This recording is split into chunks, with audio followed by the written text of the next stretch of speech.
अगले रोज मेरी आंख उस वक्त खुली जब मुतवल्ली शाने से हिलाकर मुझे जगा रहा था। वो मेरे लिए चाय और डबल रोटी लाया था। वो कहने लगा, रात एक सिख दरगाह के बाहर बैठकर भक्ति गीत गा रहा था। हो सकता है वो इंडियन CID का आदमी हो, मगर अब वो कहीं नजर नहीं आ रहा। तुम अभी यहीं रहो। वो खामोश हो गया। मैं अपने साथ उसे किसी मुसीबत में नहीं डालना चाहता था। मैंने उसे रात के वाक़ये के बारे में कुछ न बताया। अपने गले का नक्श मैंने सब्ज चादर के अंदर छुपा रखा था। मैंने कहा, मैं आज यहाँ से जाना चाहता हूँ। बोला, तुम कहाँ जाओगे? दुश्मन ने जगह जगह जाल बिछा रखा है। अखबार में आज भी तुम्हारी तस्वीर छपी है। तुम्हारी गिरफ्तारी के लिए 5000 रुपए के इनाम का भी ऐलान किया गया है। मैंने सांस भर कर कहा, अल्लाह मालिक है। वो चाय की प्याली तख्त पर रखते हुए रुमाल से होंठ पूंछ कर बोला, अगर तुम किसी तरह छुपते छुपाते सरहंद शरीफ पहुंच जाओ तो वहाँ मुजद्दद साहब की दरगाह पर मेरा भाई गयास मुतवल्ली है। उसको जाकर मेरा नाम बताना, वो तुम्हें अपने पास छुपा लेगा। मेरा मिशन छुपे रहने का नहीं था, मुझे मैदान अमल में कूदना था। मैंने उसका दोबारा शुक्रिया अदा किया और कहा कि वो मेरे लिए बाजार से एक नया जोड़ा ला दे और प्रकाश चंद के नाम से किसी भी ट्रेन के फर्स्ट क्लास में जालंधर से दिल्ली तक एक सीट रिजर्व करवा दे। वो रजामंद हो गया। मैंने कुछ रकम उसे दे दी। दोपहर को वो वापस आया तो खद्दर के थैले में मेरा सामान ले आया था। फिर उसने जेब से एक टिकट निकाल कर मुझे दिया और बोला,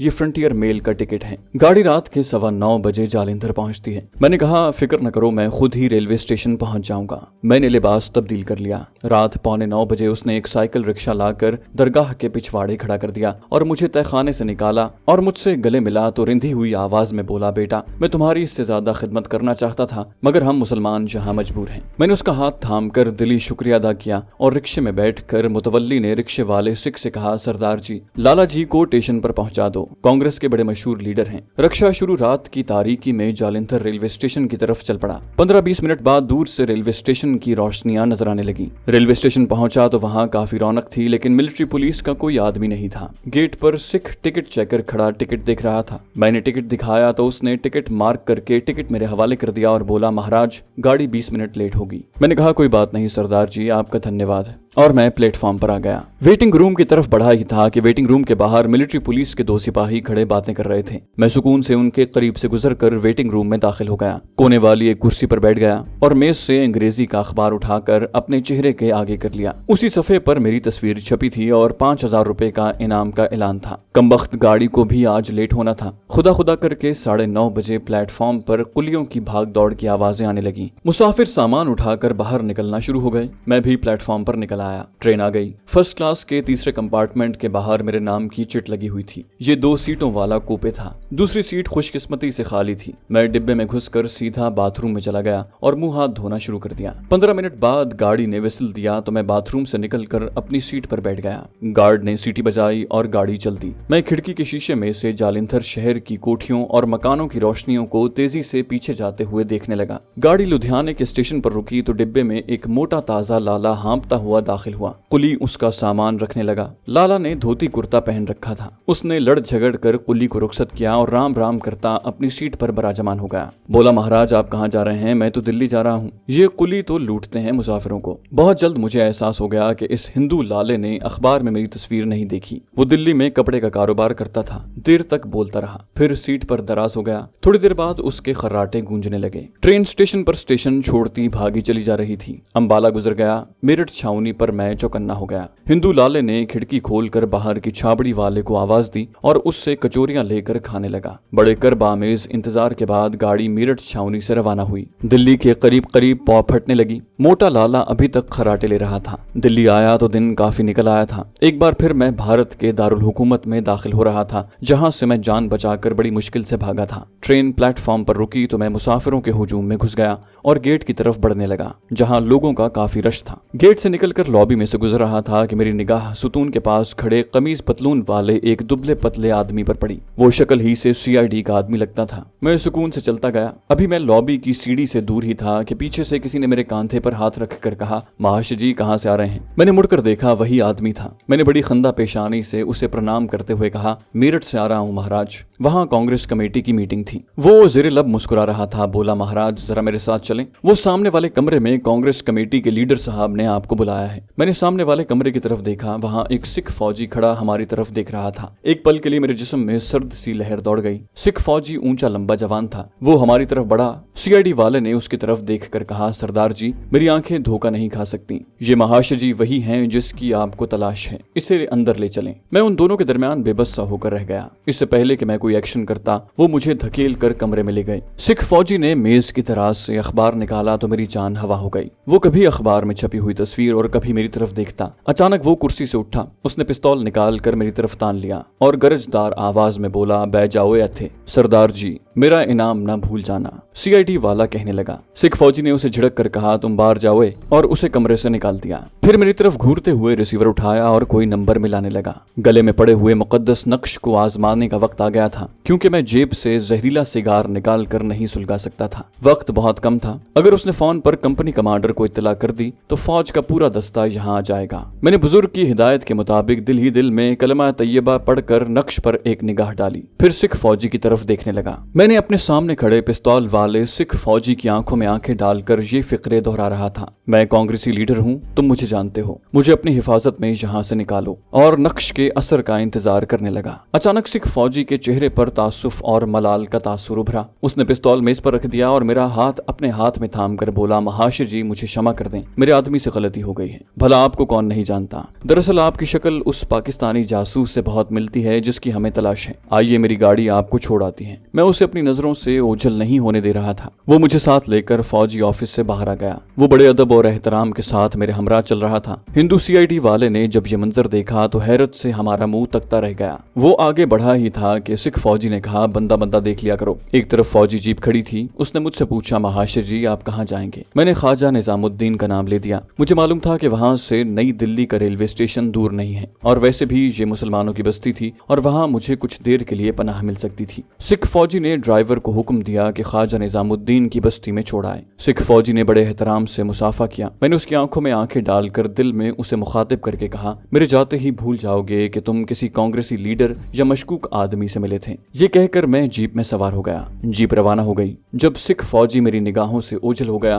तो मैंने हिंदू ड्राइवर से कहा कि तेज चले। मुझे कुछ मालूम नहीं था कि कहाँ जाना है। यहाँ मेरा कोई जानने वाला भी नहीं था। एक एतबार से ये मेरे हक में बात जाती थी। ये बात वाज़ेह थी कि सिख फौजी तो मेरे नक्श के असर की वजह से मेरे बारे में सब कुछ भूल जाएगा, लेकिन हिंदू सीआईडी वाला मुझे फौजी जीप में जाते देख चुका था। वो यही समझेगा कि सिख फौजी ने रिश्वत लेकर मुझे छोड़ दिया है, लिहाजा मुझे गिरफ्तार करवाने की सर तोड़ कोशिश करेगा। इस तरह एक तो उसकी तरक्की होगी और 5,000 रुपए इनाम भी मिलेगा। जब फौजी जीप मुझे छोड़कर वापस जाएगी तो वो ड्राइवर से जरूर पूछेगा कि मुझे कहाँ छोड़कर आया है, और फिर वो मिलिट्री पुलिस को लेकर वहां पहुंच जाएगा। ये भी हो सकता था कि मुझे फौजी जीप में जाता देखकर उसने रेलवे स्टेशन से कोई करीबी फौजी दफ्तर में फोन कर दिया हो और सिपाही मेरी तलाश में निकल चुके हों। सूरत हाल खासी नाजुक थी। जीप बस्ती निजामुद्दीन में दाखिल हुई तो मैं ड्राइवर को गलत राह पर डालने के ख्याल से एक होटल के सामने उतर गया। उसे ये तासुर दिया कि मैं इसी होटल में मुकीम हूँ। जीप निगाहों से ओझल हुई तो मैंने एक रिक्शा लिया और उसे दरगाह हजरत निजामुद्दीन की तरफ चलने को कहा। उस वक्त सबसे बड़ा मसला मेरा कांग्रेसी लिबास था, जिससे जल्द अज जल्द निजात हासिल करने की जरूरत थी। पैसे मेरे पास थे।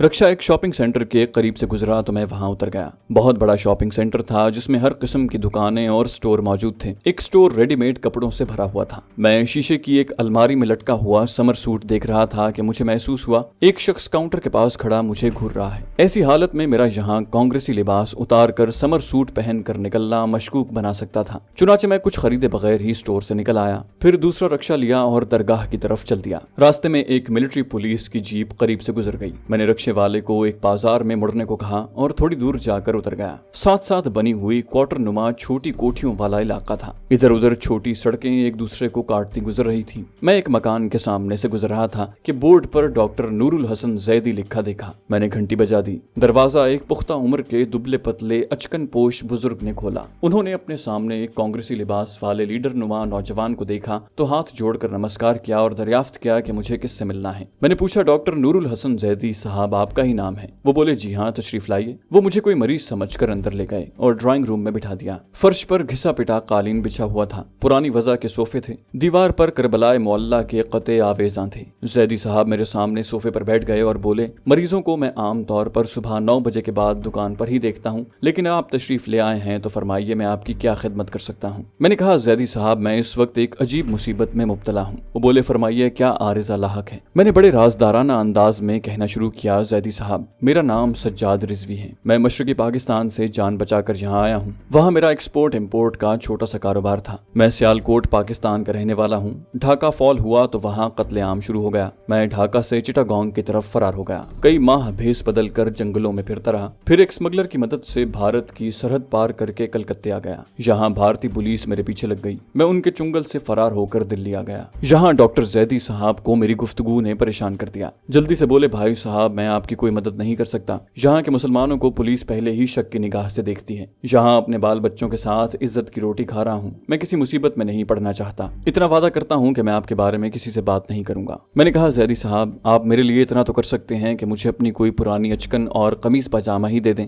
मैं इस कांग्रेसी लिबास से छुटकारा चाहता हूँ। जैदी साहब दूसरे कमरे में गए और थोड़ी देर बाद एक नस्वारी रंग की पुरानी अचकन और कुर्ता पजामा लेकर वापस आ गए। बोले, इस गुसल खाने में जाकर कपड़े तब्दील कर लीजिए। मैंने गुसल खाने में जाकर लिबास तब्दील किया। अपनी खास चीजें यानी V2 गोलियों का पैकेट और भारतीय करेंसी रुमाल में लपेट कर उसी तरह अपनी कमर के गिर्द बांधी। जहरीला सिगार अचकन की जेब में डाला और बाहर आ गया। कांग्रेसी कपड़े मैंने लपेट रखे थे। उन्होंने कहा, इन्हें साथ ही ले जाएं तो मेहरबानी होगी, और हाँ बराए करम किसी से मेरा जिक्र न कीजिएगा। उन्होंने कांग्रेसी कपड़े एक लिफाफे में डालकर मेरे हवाले कर दिए। मैंने उनका शुक्रिया अदा किया और मकान से निकल आया। यहाँ से मैंने एक बार फिर रक्षा पकड़ा और सीधा दरगाह हजरत निजामुद्दीन पहुंच गया। रास्ते में एक वीरान मकाम पर मैंने चलते रक्शे से लिफाफा झाड़ियों में फेंक दिया। दरगाह पर बड़ी रौनक थी। अंदर से कव्वाली की आवाजें आ रही थी। जायरीन और अकीदतमंदों का हुजूम था। मैंने बाहर से चंद हार खरीदे और दरगाह शरीफ पर जाकर चढ़ाए। फिर चारों तरफ गहरी निगाह डालता हुआ अकबी दरवाजे से कब्रिस्तान में आ गया। यहाँ हजरत अमीर खुसरो की कब्र पर फातिहा पड़ी। माहौल का गहरी नजर से एक बार फिर जायजा लिया। एक आदमी मिर्जा गालिब की कब्र पर फातिहा पढ़ रहा था। उसने मेरी तरफ घूर कर देखा। मैं ड्योड़ी में से गुजरकर वापस दरगाह में आ गया। उस आदमी पर मुझे शुबा हुआ कि वो CID का आदमी है। यहाँ कव्वाली हो रही थी। मैं भी दूसरे लोगों के साथ एक तरफ दीवार से लगकर बैठ गया।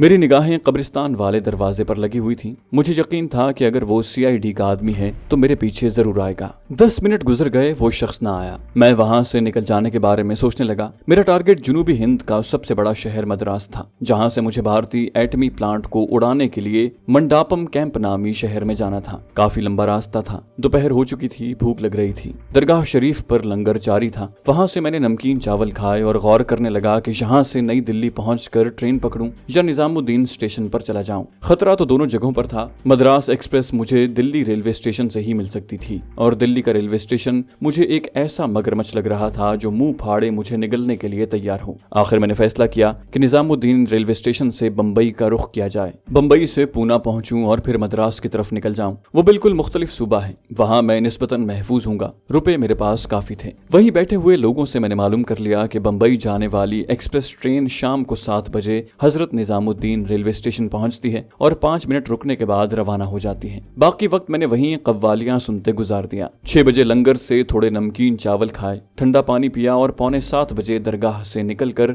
एक रिक्शे में बैठकर स्टेशन की तरफ रवाना हो गया। रेलवे स्टेशन पर ज्यादा रश नहीं था। मैंने बम्बई तक फर्स्ट क्लास का एक टिकट खरीदा और एक कैंटीन की ओट में बेंच पर बैठ गया। अब मुसाफिरों की रेल पेल शुरू हो गई थी। ठीक 7 बजे दिल्ली की तरफ से ट्रेन आ गई। ये पंजाब मेल थी। ट्रेन में काफी रश था। मैं फर्स्ट क्लास कंपार्टमेंट में दाखिल हो गया। यहाँ पहले ही से 3 मुसाफिर अपनी अपनी नशिस्तों पर बराजमान थे। उनका सामान फर्श पर रखा था। नशिस्तों पर बिस्तर लगे हुए थे। उनमें एक सिख था और 2 हिंदू थे। हिंदुओं ने तिलक लगा रखे थे। मैं अपनी सीट पर बैठ गया। मुसाफिरों ने मेरी तरफ एक नजर देखा और फिर आपस में बातें करने लगे। मैंने अपनी तसल्ली के लिए खिड़की से बाहर देखा तो मेरा दिल धक से रह गया। वही आदमी जिसने दरगाह के कब्रिस्तान में गालिब की कब्र पर फातिहा पढ़ते हुए मुझे घूरा था, प्लेटफॉर्म पर सामने खड़ा मेरी तरफ देख रहा था। गार्ड ने सीटी बजाई तो गाड़ी को धचका लगा। वो शख्स अब भी मेरी तरफ देख रहा था। मैंने सर नीचे कर लिया। ट्रेन प्लेटफॉर्म से निकल चुकी थी। मैंने सोचा अगर ये CID का आदमी है तो मेरे साथ ट्रेन पर सवार क्यों नहीं हुआ। हो सकता है उसने यहीं से अगले स्टेशन पर खबर कर दी हो कि मैं फुला कंपार्टमेंट में सवार हूँ। इस ख्याल ने मुझे परेशान कर दिया। सिख मुसाफिर मुझसे पूछ रहा था कि मैं कहाँ जा रहा हूँ। मैंने उसे कोई जवाब न दिया। वो फिर बोला, भाई साहब मैं पूछ रहा हूँ कि कहाँ जाओगे। मेरे मुंह से निकल गया भोपाल। ट्रेन ने स्टेशन से निकलते ही रफ्तार पकड़ ली। फरीदाबाद का स्टेशन आया और गुजर गया। ट्रेन अपनी अगली मंजिल की तरफ उड़ी जा रही थी। आगे मिथिला शहर था। शाम का झटपटा रात के अंधेरे में घुल मिल गया था। पंजाब मेल मिथिला के रेलवे स्टेशन में दाखिल हुई। मैंने खिड़की से सर निकाल कर देखा तो प्लेटफॉर्म की रोशनियों में मिलिट्री पुलिस के ऊंचे तुर्रों वाले सिपाही नजर आए। मैं डिब्बे के उस दरवाजे पर खड़ा हो गया जो रेलवे लाइन की तरफ खुलता था। ट्रेन अभी रुकी नहीं थी कि मैं नीचे उतर गया। डिब्बे आगे गुजरते गए। थर्ड क्लास वाले डिब्बे ट्रेन की सबसे पिछली बोगी में थे। मैंने अंधेरे का फायदा उठाते हुए अचकन की जेब से जहरीला सिगार और टिकट निकाल कर कुर्ते की जेब में डाला और अचकन दूसरी तरफ रेलवे लाइनों में फेंक दी। जो ही थर्ड क्लास का डिब्बा मेरे करीब से गुजरा, मैं उसके दरवाजे से लटक गया। ट्रेन कुछ आगे जाकर रुक गई। थर्ड क्लास के डिब्बे में बहुत रश था। मैं एक मुसाफिर के सामान की आड़ लेकर बैठ गया। कई मुसाफिर अंदर घुस रहे थे, सामान खिड़कियों से अंदर फेंक रहे थे।